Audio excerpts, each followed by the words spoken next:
നമസ്കാരം. പുരിയിലെ ജഗന്നാഥ ക്ഷേത്രത്തിൽ അനധികൃതമായി പ്രവേശിച്ചുവെന്നാരോപിച്ച് 9 ബംഗ്ലാദേശികളെ ഒഡീഷ പോലീസ് കസ്റ്റഡിയിലെടുത്തിരിക്കുന്നു എന്ന റിപ്പോർട്ടുകളാണ് ഇപ്പോൾ പുറത്തുവരുന്നത്.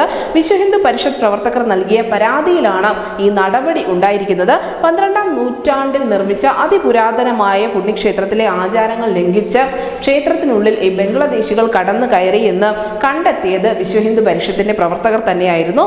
തുടർന്ന് ഇവർ ഈ വിവരം സിഗ്ദ്വാർ പോലീസിൽ അറിയിക്കുകയും ചെയ്തു.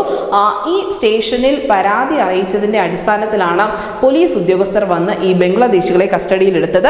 പരാതി ലഭിച്ചതിനെ തുടർന്ന് പോലീസ് ഈ വിനോദസഞ്ചാരികളെ ചോദ്യം ചെയ്യുകയും ചെയ്തിരുന്നു. ആ ചോദ്യം ചെയ്ത സമയത്ത് ഇവർ പറഞ്ഞത് തങ്ങൾ ക്ഷേത്രം സന്ദർശിക്കാൻ വേണ്ടി മാത്രമാണ് വന്നത് എന്നായിരുന്നു. എന്തായാലും ഈ സംഭവം അന്വേഷണ ഏജൻസികൾ ഏറ്റെടുത്തിട്ടുണ്ട്. കാരണം വെറും ഒരു വിനോദസഞ്ചാരത്തിന് വേണ്ടി മാത്രമാണോ ക്ഷേത്രത്തിനുള്ളിൽ ഇവർ പ്രവേശിച്ചത് എന്നത് സംബന്ധിച്ചുള്ള വിശദമായ വിവരങ്ങൾ അറിയേണ്ടതുണ്ട്. അതിനുള്ള ചോദ്യം ചെയ്യൽ ഇപ്പോഴും തുടർന്നുകൊണ്ടിരിക്കുകയുമാണ്. അതേസമയം തന്നെ പുതുക്കിയ പുരി ജഗന്നാഥ ക്ഷേത്രം കാണാൻ ഭക്തജനങ്ങളുടെ വലിയ തിരക്കാണ് അവിടെ അനുഭവപ്പെടുന്നത്. ക്ഷേത്രത്തിന്റെ 75 കിലോമീറ്റർ ചുറ്റളവിലുള്ള കച്ചവടക്കാരെയും കുടുംബങ്ങളെയും ഒക്കെ ഒഴിപ്പിച്ച ശേഷമായിരുന്നു ക്ഷേത്ര നവീകരണം നടത്തിയത്.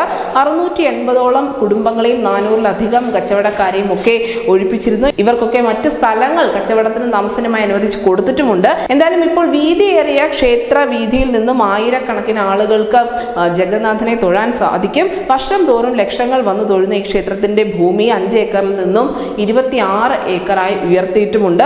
അതിനിടയിലാണ് ഈ ബംഗ്ലാദേശികളുടെ ഒരു സന്ദർശനം ഇവിടെ ഉണ്ടായിരിക്കുന്നത്. ഇവർ കൃത്യമായ വിസയും മറ്റു രേഖകളുമായാണോ രാജ്യത്ത് നിൽക്കുന്നത്? ഇവർ വിനോദസഞ്ചാരികൾ മാത്രമാണോ?